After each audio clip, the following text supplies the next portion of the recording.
Hello दोस्तों, कैसे आप सब। आशा करता हूँ कि आप सब अच्छे होंगे और आपकी तैयारी भी अच्छी चल रही होगी। तो दोस्तों, आज के इस वीडियो में हम लोग RRB NTPC under graduate level वालों का देखेंगे। ठीक है, यानी कि दोस्तों जो भी लोग एनटीपीसी का फॉर्म भरे हैं, जो कि 12th लेवल का था, और इसका एग्जाम जो है दोस्तों आपका 7 अगस्त से शुरू हो रहा है। ठीक है, यानी 7 अगस्त 2025 से इसका एग्जाम शुरू हो रहा है। तो आप जितने भी लोग इस फॉर्म को भरे थे उन सारे के लिए इम्पोर्टेंट है, क्योंकि सारे के लिए हम जो है दोस्तों इस वीडियो में प्रीवियस ईयर प्रश्न को देखेंगे, जहां से आपको काफी बेनिफिट मिलेगी। तो आज का ये हमारा सेट 1 है। सेट 1 आप लोगों को कैसा लगेगा आप हमें कमेंट कर जरूर बताएंगे। जो प्रीवियस ईयर का प्रश्न आया है, हम लोग इसी के बेसिस पे सारे प्रश्नों को सॉल्व करेंगे, ताकि आपको एक ये आइडिया लग जाए कि आपका जो प्रश्न एग्जाम में कैसा पूछा था, और आप वैसे प्रश्नों का प्रैक्टिस करके जाएंगे। तो चलिए, आज का हमारा ये सेट 1 होगा। तो सेट 1 को आप शुरू से अंत तक पूरा देखेंगे, और अंत में आप ये जरूर बताएंगे कि आप कितने प्रश्नों को सॉल्व कर पाए।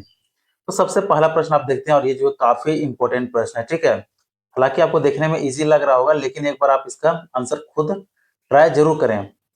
तो प्रश्न में क्या बोला है कि 6893.5 गुना 603.3 गुना 0.3019 का मान के बराबर है। यहाँ पे खाली स्थान है, इन चारों ऑप्शन में से किसके बराबर है। तो देखिए, अब आपको चूंकि कंपटीशन में समय बचाना होता है, ठीक है, कम समय में ज्यादा प्रश्नों को सॉल्व करना होता है। तो अब यहाँ पे आप यदि इसको अगर पूरा सॉल्व करेंगे और इन सारे को पूरे सॉल्व करेंगे, तो क्या उतना समय आपके पास मिल पाएगा? बिल्कुल नहीं मिल पाएगा। तो इसके लिए आपको जो है कुछ कुछ पॉइंटों का ध्यान रखना होगा, कि आप कौन कौन से पॉइंट्स को ध्यान रखेंगे, ताकि एग्जाम में यदि प्रश्न पूछ दे तो आप उन प्रश्नों को कम समय में और सही सॉल्व कर पाए। क्योंकि देखिए, अब यहाँ पे जो 4 ऑप्शन दिया गया है, अब इतना बड़ा बड़ा नंबर है, इसमें भी 3-3 का है। ठीक है, तो आपका इसमें कहीं ना कहीं समय जरूर वेस्ट होगा। तो समय बचाने के लिए हम लोग कंपटीशन में क्या बोले ट्रिक को समझते हैं। तो देखिए, इसमें आपको क्या तरीका है कि जैसे यहाँ पे 6893.5 गुना 603.3। अब यदि इतना के बराबर ही पूछे कि इतना बराबर कौन सा संख्या है, तो आपको ध्यान देना होगा कि यहाँ पे जो दशमलव है, अगर ये दशमलव यहाँ पे आ जाता है तो दूसरे संख्या में इस साइड चला जाना चाहिए। ठीक है, यानी कि एक साइड अगर बाएं तरफ पॉइंट जा रहा है तो दूसरे में जो है दाएं तरफ जाना चाहिए, ये आपको समझना होगा। ठीक है, अगर आप इन बातों का ध्यान नहीं रखेंगे तो आप फिर प्रश्न में गलती करेंगे। तो इसलिए आपको जरूरी है कि आप इन पॉइंट्स को ध्यान में रखें। तो चलिए, सबसे पहले यहाँ पे हम लोग देखते हैं। ठीक है, कि यहाँ है 6893.5, तो यहाँ पे देख सकते हैं कि सारा डिफरेंट है। 6893.5 किसी में भी नहीं है, तो 6.8935, यानी कि 1, 2 और 3 अंक के बाद गया है। ठीक है, अब 3 अंक के बाद गया है तो यहाँ तक है। इसके बाद फिर इधर देखते हैं तो कितना है 603.3, यहाँ पर देख रहे हैं तो 1, 2, यहाँ पर कितना संख्या के बाद गया है, यानी कि लेफ्ट साइड में टोटल 2 संख्या, इधर 3, 5 नंबर के बाद। ठीक है, तो इधर पर तो 1, 2, 3, 4 ही बचता है, और यहाँ पे 1, 2, 3 संख्या के बाद गया है, यानी कि ये आपका आंसर नहीं होगा।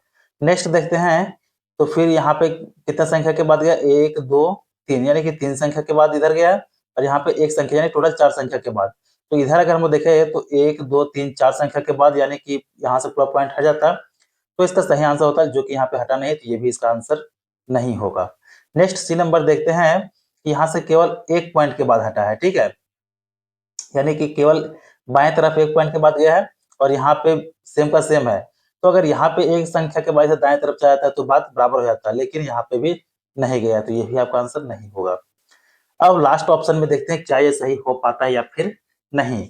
यहाँ पे देखते हैं कि 1 और 1 2 नंबर के बाद गया है।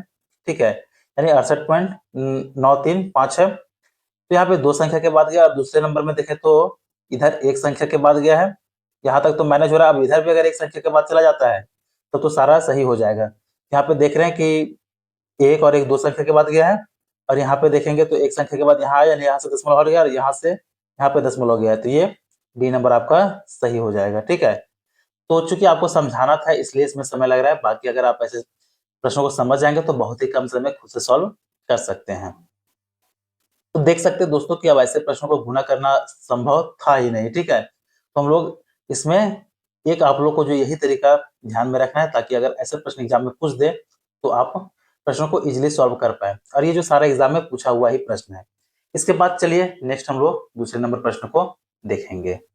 तो चलिए यहाँ पे दूसरे प्रश्न को देखते हैं। इसमें क्या बोला है कि महेश ने बैंक से 3100 रुपया निकाले, उसे रुपया 50 और रुपया 100 मूल्य वर्ग के कुल 34 नोट मिले, उसे मिले रुपया 50 के नोटों की संख्या कितनी थी। यानी कि महेश नाम का व्यक्ति जो कोई बैंक गया और टोटल 3100 रुपया वह निकाला, उसमें उसको कुछ 50 रुपए का नोट और कुछ 100 रुपए का नोट मिला, जो कि दोनों मिलाकर के कितना हो गया, ये 34 नोट हो गया। ठीक है, तब बोला कि 50 रुपए का नोट उसे कितना मिला, तो ये जो 24 नोट है ये मिला करके कितना हो गया, 3100 रुपया। ठीक है, तो इस प्रश्न को आप चाहे तो ऑप्शन से ही बना सकते हैं, या तो फिर आप इसे बेसिक तरीका से भी बना सकते हैं, दोनों ऑप्शन आपके पास है। तो पहले हम लोग इस प्रश्न को बेसिक से सॉल्व करेंगे, उसके बाद देखेंगे कि क्या आप ऑप्शन से इस प्रश्न को कितने समय में सॉल्व कर सकते थे। तो पहला ऑप्शन है 16, 6, 4, 13। ऑप्शन को छोड़ देते हैं, पहले हम लोग इसके तरीके को समझते हैं। ठीक है, कि कैसे। तो मान लेते हैं कि 50 रुपया का नहीं पता, तो 50 रुपया का जो है वो एक्स नोट है, प्लस 100 रुपया का, अब चूंकि टोटल नोट जो है 34 ही है। ठीक है, तो 100 रुपए का जो नोट है वो 34 माइनस एक्स के संख्या में, और यही टोटल जो है वो कितना है, 31 100 के बराबर है। आगे सॉल्व करेंगे तो यहाँ से ये 50 एक्स आ गया, प्लस 100 को 34 से गुना करेंगे 3400, और माइनस ये 100 एक्स आ गया बराबर 3100। इसके बाद यहाँ पे हम लोग देखेंगे तो ये 50 एक्स में 100 एक्स चला जाएगा, तो ये माइनस का 50 एक्स बच जाएगा, और बराबर 3400 इधर जाएगा तो माइनस में आ जाएगा, यानी कि 3100 उसमें माइनस हो जाएगा, तो कितना बचेगा, ये 300 बचेगा। ठीक है, माइनस में आ जाएगा, चूंकि ये संख्या इधर जाएगी तो ये माइनस में हो जाएगा, इस माइनस से माइनस कट गया, 50 छक कितना हो जाता है, 300, यानी कि एक्स का वैल्यू कितना आ गया, 6। ठीक है, ये एक्स का वैल्यू कितना आ गया, 6। और हम लोग 50 रुपए के नोट की संख्या कितना माने, यहाँ से देख सकते हैं कि एक्स माने हैं। इसका सही आंसर कौन सा हो जाएगा, ऑप्शन बी 6। अब यहाँ तक तो हम लोग इसके तरीकों को देखें। ठीक है, अब देखते हैं कि इस प्रश्न को ऑप्शन से कैसे सोल्व कर सकते थे। तो सबसे पहले आप देखेंगे कि आपके पास नोट कितना है, टोटल 34 नोट है। अब पहला मान पूछा है कि 50 रुपए का नोट कितना है, तो 50 का नोट अगर हम 16 कर दे हैं तो हमारे पास टोटल जो 800 रुपया हो जाएगा। ठीक है, अब 3100 में 800 रुपया माइनस कर देंगे तो कितना बचेगा, ये अब 3100 में 800 चला जाएगा तो ये 2300 रुपया बचेगा। ठीक है, तो क्या अब हमारे पास नोट कितना बचा है, 34 में से अगर 16 माइनस कर देंगे तो कितना बचेगा, 1800 ही हुआ। ये नहीं हो सकता है। अब सारे ऑप्शन को मिला करके देख लेंगे। ठीक है, अब ऑप्शन बी जो है इसमें देखते हैं कि 50 के नोट का संख्या अगर 6 है, तो 50 का नोट का संख्या 6 है, तो 50 गुना 6 बराबर ये कितना हो गया, 300 रुपया हो गया। ठीक है, और हमारे पास अब ये 300 रुपये इसमें निकल जाएगा तो कितना बचा, इसमें 300 जब निकल जाएगा 3100 में, तो कितना बचेगा, ये 2800 रुपया बचेगा। और 34 में से 6 नोट निकल गया तो कितना बचा, ये भी नोट 28 नोट ही बचा, यानी कि 100 रुपया पर नोट है तो कितना हो जाएगा, ये 2800 रुपया। तो उम्मीद है कि इसे भी समझ गए होंगे कि इसका ऑप्शन बी ही सही होगा। कैसे, तो देख सकते हैं कि 6 नोट अगर 50 का है तो 300 हो गया, तो अब हमारे पास 28 नोट ही बचा, और एक नोट 100 रुपया का, तो 28 तो चाहिए आप, जो कि 28 यहाँ आ रहा है, यानी कि ऑप्शन से भी इस प्रश्न को आप बहुत ही कम समय में सॉल्व कर सकते थे। इसके बाद चलिए फिर नेक्स्ट प्रश्न को देखते हैं। चलिए दोस्तों, यहाँ पे ये तीसरा प्रश्न है। ठीक है, इसमें यह सिंप्लीफिकेशन का प्रश्न है, ऐसा भी प्रश्न आपसे एग्जाम में पूछा जाता है। तो इसमें क्या बोला है कि 22 माइनस 22 माइनस बड़ा ब्रैकेट करली ब्रैकेट 22 माइनस छोटी ब्रैकेट 22 माइनस 22 गुना 4 सारा ब्रैकेट बंद है। तो इस प्रश्न को हम लोग कैसे सॉल्व करेंगे। तो सबसे पहले आपको पता होना चाहिए कि इसमें जो है सबसे पहले हम लोग छोटी ब्रैकेट के अंदर का ही को सॉल्व करते हैं। जैसे कि यहाँ पे छोटा ब्रैकेट के अंदर ये है, इसमें पहले हम लोग बोर्ड मास के रूल से पहले जो है वो इसमें मल्टीप्लाई यानी गुना का सॉल्व करेंगे। ठीक है, यहाँ पे गुना को सॉल्व करेंगे तो यहाँ पे कितना आ जाएगा, ये 22 चौक 88 यानी कि माइनस 88। तो 22 में से अगर 88 को माइनस करेंगे तो कितना आ जाएगा, ये माइनस का 66 आ जाएगा। चलिए पूरा हम लोग सॉल्व करते हैं एक बार। 22 माइनस 22 माइनस 22 और माइनस यहाँ पे चूंकि देखिए माइनस 88 में 22 जाएगा तो ये कितना आ जाएगा, माइनस का 66, और यहाँ पे माइनस माइनस ये प्लस 66 हो गया। ठीक है, प्लस 66। अब इसके बाद यहाँ पे फिर हम लोग सॉल्व करेंगे तो ये आ जाएगा 22 माइनस 22 और यहाँ पे कितना आ गया, 88, माइनस का ये 88 हो जाएगा। ठीक है, 66 प्लस 22 कितना होता है, 88। तो माइनस और प्लस ये माइनस हो जाएगा, यानी कि माइनस 88। आगे देखेंगे तो 22 माइनस यहाँ पे ये कितना आ जा रहा है, 88 में 22 माइनस हो जाएगा तो ये माइनस का 66। ठीक है, 22 माइनस माइनस प्लस 66, 62 66 कितना हो जाएगा 88, जो कि ऑप्शन डी में है और ऑप्शन डी इसका सही आंसर हो जाएगा। इसके बाद चलिए फिर हम लोग चौथे प्रश्न को देखते हैं। तो चलिए दोस्तों अब हम लोग देखते हैं चौथे प्रश्न को। ठीक है, इसमें क्या बोला है कि वह सबसे छोटी संख्या ज्ञात कीजिए जिसमें से 8 घटाने पर वह संख्या जो है वो 15, 12, 18 और 29 से विभाज्य हो। और यहाँ पे संख्या दिया गया है यानी कि नंबर 5263, 5187, 5275 और 5228।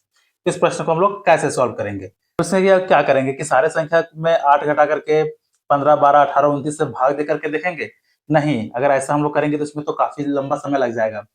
तो इसको हम लोग शॉर्ट तरीके में कैसे सॉल्व कर सकते हैं? तो देखिए 15 को हम लोग 5 गुना 3 में तोड़ सकते हैं, 12 को वैसे हम लोग 3 गुना 4 में तोड़ सकते हैं, ठीक है। 18 को भी हम लोग कितना में तो 9 गुना 2 में तोड़ सकते हैं और ये 29 का 29 ही होगा।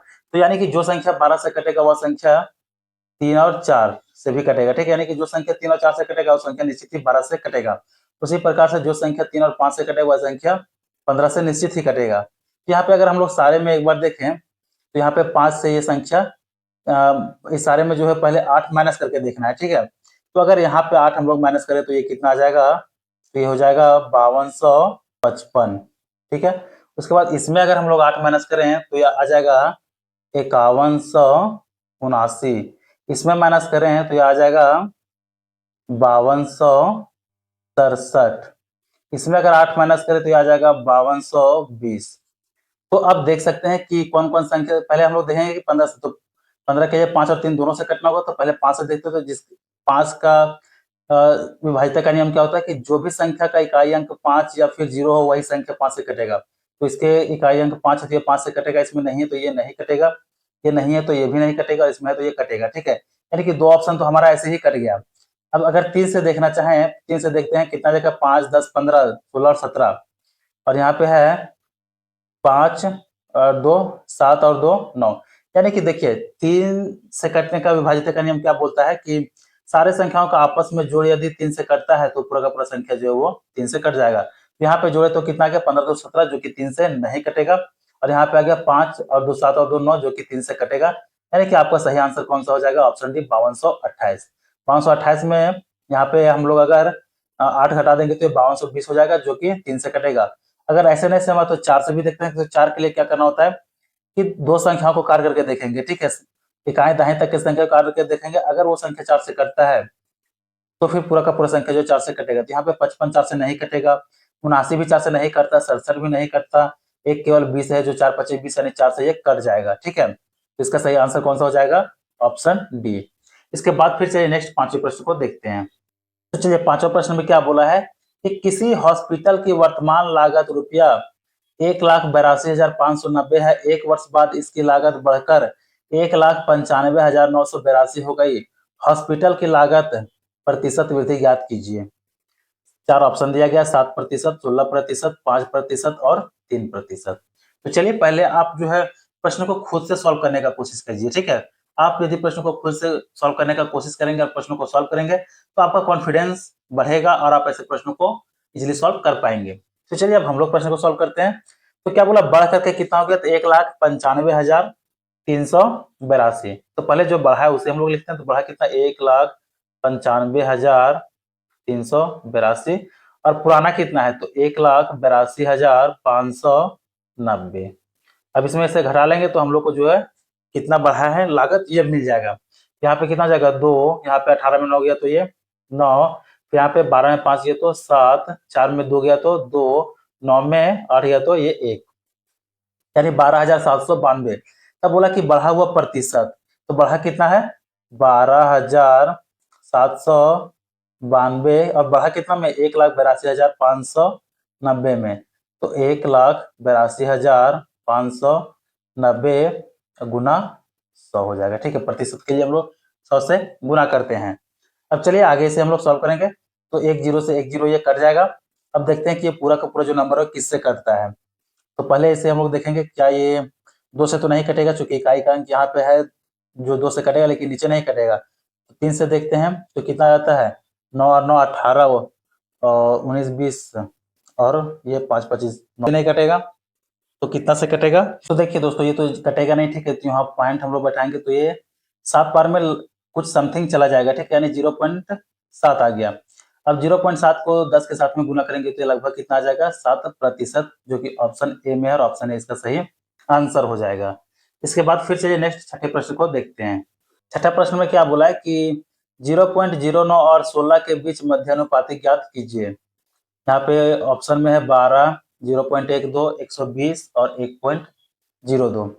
तो देखिए मध्य अनुपातिक का फॉर्मूला आप सभी को पता होगा कि मध्य अनुपातिक का फॉर्मूला क्या होता है? Under root A B. अगर इसे हम लोग ए मान लेते हैं, इसे बी मान लेते हैं, तो अंडर रूट ए बी यानी कि दोनों का गुना होता है। तो चलिए हम लोग डायरेक्ट ही सॉल्व करते हैं। अंडर रूट 0.09 गुना 16, तो इसे सॉल्व करेंगे तो आगे कितना आ जाएगा? अंडर रूट 16 ठीक है। और दो संख्या के बाद दशमलव तो 1.44 आ जाएगा। इसका अगर हम लोग रूट तोड़े तो कितना आ जाएगा? 1.2, जो कि ऑप्शन डी में और ऑप्शन डी इसका सही आंसर हो जाएगा। इसके बाद चलिए फिर नेक्स्ट आगे प्रश्न को देखते हैं 7वें नंबर में। तो देखिए दोस्तों, ये है 7वां प्रश्न। इसमें क्या बोला कि एक व्यापारी ने 605 रुपए में एक ओवन खरीदा। इसके अंकित मूल्य पर 45% की छूट देने के बाद भी उसे 37% का लाभ प्राप्त होता है। ओवन का अंकित मूल्य ज्ञात कीजिए। ये जो दोस्तों काफी इंपॉर्टेंट प्रश्न है, ठीक है, क्योंकि इसमें हम लोग एक फॉर्मूला के जानेंगे और ऐसा जो है ये प्रश्न है कि कई बार लगभग एग्जामों में पूछा जाता है, तो यह काफी इंपॉर्टेंट है। आप इसके तरीके को जरूर याद करेंगे, ठीक है। इसका एक पहले फॉर्मूला आता है कि MP बटा CP बराबर 100 प्लस माइनस प्रॉफिट या लॉस परसेंट बटा में 100 माइनस डिस्काउंट प्रतिशत, ठीक है। ये इसका फॉर्मूला हो गया। यानी कि अगर लॉस है तो 100 में से माइनस कर देंगे, प्रॉफिट है तो जोड़ देंगे, और डिस्काउंट तो हमेशा 100 में दिया जाते हैं, डिस्काउंट को घटा देंगे। तो चलिए इसी फॉर्मूला पे हम लोग बैठा देते हैं और देखते हैं कि आंसर कितना आता है। तो क्या बोला कि एक व्यापारी ने 605 रुपए में एक ओवन खरीदा, यानी कि ये जो है क्या दिया हुआ, ये CP है, और हमसे पूछा क्या? अंकित मूल्य यानी कि MP। तो MP जैसे है वैसे ही लिख देंगे, बटा में CP कितना दिया? 605, तो 605 बराबर 100 में माइनस या प्लस में प्रॉफिट या फिर लॉस। तो यहाँ पे क्या बोला है? इसे 37% का लाभ प्राप्त हो रहा है, तो 100 में जोड़ देंगे तो ये कितना आ जाएगा? 137 बटा में 100 माइनस डिस्काउंट, डिस्काउंट कितना दे रहा है? 45 का, तो 100 में 45 माइनस हो जाएगा, यानी कि कितना आ जाएगा? 55%, ठीक है। अब आगे से सॉल्व करेंगे तो कितना आएगा? पहले 11 पचे 55 और 11 से काटेंगे, 11 पचे 55, ठीक है, और 11 पचे 55 कट गया। उसके बाद 5 से काटेंगे तो ये 11 बार में कट गया। अब यहाँ पे कितना आ गया? 137 गुना 11। तो 137 गुना 11 को हम लोग कैसे इजीली सॉल्व कर सकते थे, ठीक है, यानी इसका ट्रिक भी हम लोग देखें। तो आप यदि नहीं देखे तो ट्रिक के वीडियो को जरूर देख लें, या फिर 137 को आप चाहे तो पुराने तरीके से गुना भी कर सकते हैं। लेकिन चलिए हम लोग यहाँ पे जब ट्रिक हम लोग को पता है तो हम लोग उसी से गुना करते हैं कि दो दो का पेयर बना देते हैं, ठीक है, एक जीरो इधर एक जीरो इधर। यहाँ से दो का पेयर बना तो 0 7, ये 7 हो गया। उसके बाद यहाँ से 7 और 3 10, 10 का 0 1 बचा, 3 और 1 4 और एक हाथ वाला 5, ठीक है, और एक और 0 1, कितना आ गया? 1507 रुपया। तो ये MP का वैल्यू है, यानी कि अंकित मूल्य कितना आ गया? 1507 रुपया, जो कि ऑप्शन ए में है, तो ऑप्शन ए इसका सही आंसर हो जाएगा। तो यह काफी इंपॉर्टेंट फॉर्मूला है, ठीक है, आप इस फॉर्मूले को जरूर याद रख लेंगे, क्योंकि इससे दोस्तों काफी सारा प्रश्न पूछा जाता है। तो उम्मीद है कि यहाँ तक सातों प्रश्न आपको अच्छे से समझ में आ गए होंगे, और बीच में यदि किसी प्रकार का कोई डाउट भी रहता है तो आप कमेंट जरूर करेंगे। इसके बाद चलिए नेक्स्ट प्रश्न को देखते हैं। तो देख सकते हैं यहाँ पे 8वां प्रश्न है और यह साधारण ब्याज का प्रश्न है, ठीक है। पहले प्रश्न को पढ़ते हैं कि साधारण ब्याज पर एक निश्चित धनराशि 2 वर्ष में 1750 तथा 4 वर्ष में 3250 हो जाती है, वार्षिक ब्याज की दर ज्ञात कीजिए। ये भी काफी इंपॉर्टेंट प्रश्न है, ठीक है। इसमें क्या बोला कि साधारण ब्याज का ही प्रश्न है, लेकिन देखिए प्रश्न को कैसे घुमाया गया है कि साधारण ब्याज पर एक निश्चित धनराशि जो है 2 साल में 1750 रुपया हो जाता है, तथा 4 साल में वो जो है 3250 रुपया हो जाती है, तो वार्षिक ब्याज की दर कितनी है, ये प्रश्न में पूछा है। तो सबसे पहले हम लोग देखेंगे कि 2 साल में जो 1750 रुपये क्या हो गया? अमाउंट हो गया, यानी कि उसका मूलधन और ब्याज दोनों मिलाकर के कितना हो जाता है? 1750 रुपया। तो इसमें ब्याज कितना है ये तो नहीं पता ना, चूंकि ब्याज पता रहेगा तभी तो मूलधन निकाल पाएंगे, और मूलधन निकलेगा तो फिर हम इसका जो है वो दर निकाल सकते हैं। तो चलिए कैसे निकालेंगे। तो देखिए ये जो है सबसे पहले इसमें हम लोग देखते हैं कि 4 साल में कितना हो गया? 3250, और 2 साल में कितना? 1750। तो देखेंगे कि 2 साल में जो है वो ब्याज 2 साल का ब्याज कितना है? तो 3250 में से 1750 को माइनस कर देंगे, 0 0 12 में 7 गया तो ये 5 और 1, यानी 2 साल में कितना बढ़ा है? 1500 रुपया। तो 1 साल में कितना बढ़ेगा? 750 रुपया। ठीक है, तो यहाँ पर भी देख सकते हैं कि पहला साल या 2 साल में टोटल मिला करके 1750 है, और 1 साल में कितना बढ़ रहा है? 750। 2 साल में कितना बढ़ेगा? 1500 रुपया। यानी कि अगर मूलधन निकालना चाहे तो 1750 में माइनस कर देंगे कितना? 1500 रुपया। ठीक है, तो 052 में मूलधन कितना निकल गया? 250 रुपया। तो बोला कि दर प्रतिशत, तो दर प्रतिशत हम लोग कैसे निकालेंगे कि 1 साल में कितना बढ़ता है? 750 रुपया, कितना में? 250 में, और इसे गुना 100% के लिए। ठीक है, यहाँ से देख सकते हैं कि 25 या 75 3 हो गया, 3 को 100 के साथ में गुना करेंगे कितना आ जाएगा? 300%, जो कि ऑप्शन ए में है, और ऑप्शन ए इसका सही आंसर हो जाएगा। इसके बाद चलिए फिर नेक्स्ट प्रश्न को देखते हैं। तो चलिए यहाँ पे 9वें प्रश्न को देखते हैं। इसमें क्या बोला है कि 1 घंटे में एक नाव धारा की दिशा में 47 किलोमीटर प्रति घंटा और धारा के विपरीत दिशा में 19 किलोमीटर प्रति घंटा की चाल से चलती है, धारा की चाल कितनी होगी? तो देखिए यह भी काफी इंपॉर्टेंट प्रश्न है। इसमें कई बार नाव की चाल या फिर धारा का चाल पूछा जाता है। ठीक है, अब नाव की जगह में कोई व्यक्ति हो सकता है, कोई मछली हो सकती है, या फिर कोई भी वस्तु हो सकता है, और एक धारा तो अपने वो धारा है ही।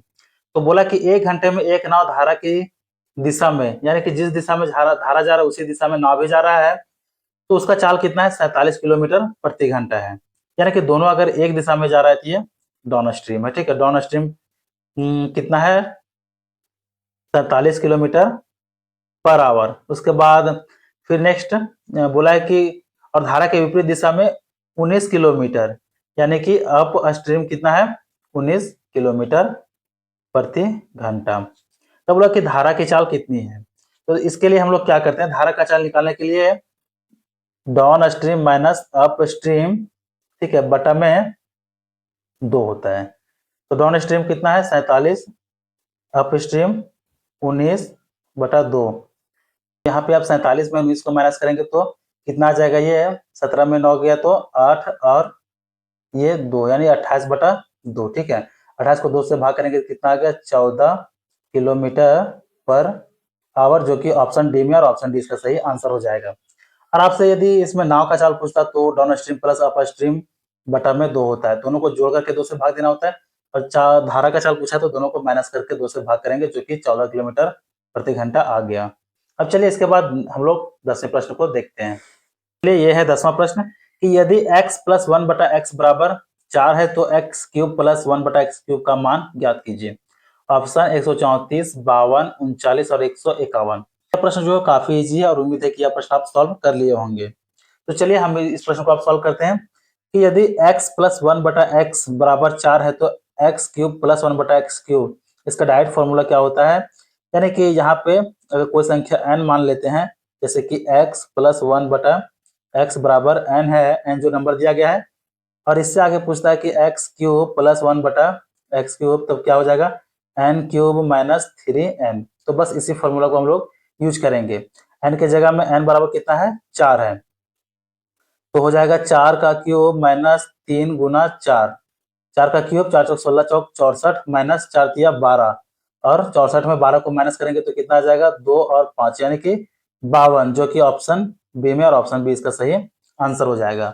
तो यहाँ तक हम लोग प्रीवियस ईयर रेलवे में आए हुए कुल 10 प्रश्नों को सॉल्व किए, जो कि आपके अंडर ग्रेजुएट लेवल और आरबी एनटीपीसी के लिए काफी इंपॉर्टेंट है।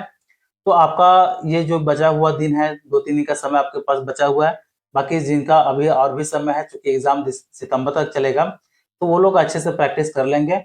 और जिनका एग्जाम अभी 7 तारीख से ही है तो उनके समय कम है, आप जितना ज्यादा हो सके एक बार रिविजन जरूर कर लें। तो इसमें हम लोग कुल 10 प्रश्नों को सॉल्व किए, जो कि सारे एग्जाम में आए हुए अच्छे अच्छे प्रश्न थे। तो आज का ये वीडियो आप लोगों को कैसे लगा, आप हमें कमेंट कर जरूर बताएंगे। और वीडियो अच्छा लगा हो तो वीडियो को लाइक कर चैनल को जरूर सब्सक्राइब कर लें, ताकि इसी तरह का वीडियो के नोटिफिकेशन आप सबों तक पहुंच सके और आप रेगुलर प्रैक्टिस कर सके। चलिए मिलते हैं फिर नेक्स्ट वीडियो में।